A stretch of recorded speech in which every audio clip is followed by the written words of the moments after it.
Zee 24 तास एक पाऊल पुढे।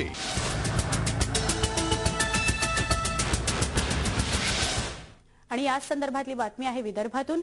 पावसाने दडी मारल्यामुळे वैतागलेल्या शेतकऱ्याला आता खतांच्या वाढत्या किमतींचा सुद्धा सामना करावा लागतोय। खतांच्या किमतीमध्ये जवळपास 300 ते 400% वाढ झाली आहे आणि त्यामुळे शेतकऱ्यांसमोर सुलतानी संकट उभं ठाकलंय।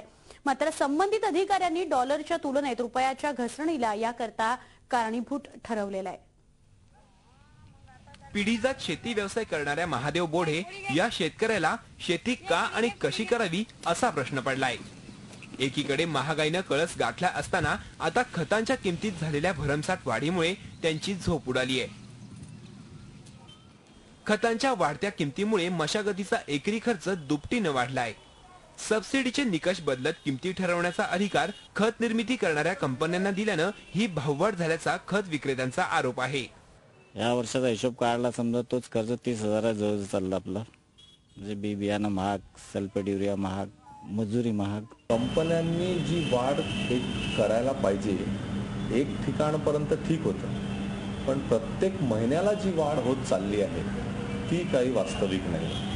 खतांच्या वाढत्या आयातीमुळे किमती वाढत असल्याचं स्पष्टीकरण विदर्भ कृषी सहकारी पणन महासंघाच्या अधिकाऱ्यांनी दिलंय। तसंच देशात खतांचं उत्पादन होत नसल्यामुळे खतांच्या किमतीवर नियंत्रण ठेवणं शक्य नसल्याचंही अधिकाऱ्यांनी सांगितलंय। कंप्लीटली पूरा इंटरनेशनल मार्केट से ही डिपेंडेंट है। इंटरनेशनल मार्केट का रेट्स एंड सब्सिडीज ज्यादा होने के नाते सेंट्रल गवर्नमेंट के इतना बेयर करने के लिए सेंट्रल गवर्नमेंट डेवटे एनबीएस सिस्टम में आने की वजह से इसका एमओपी का पोटाश का 3.5 टाइम्स 3 टाइम्स का फुल में आ गया है।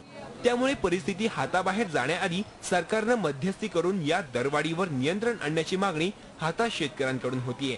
झी 24 तास साठी अखिलेश हळवे, नागपूर।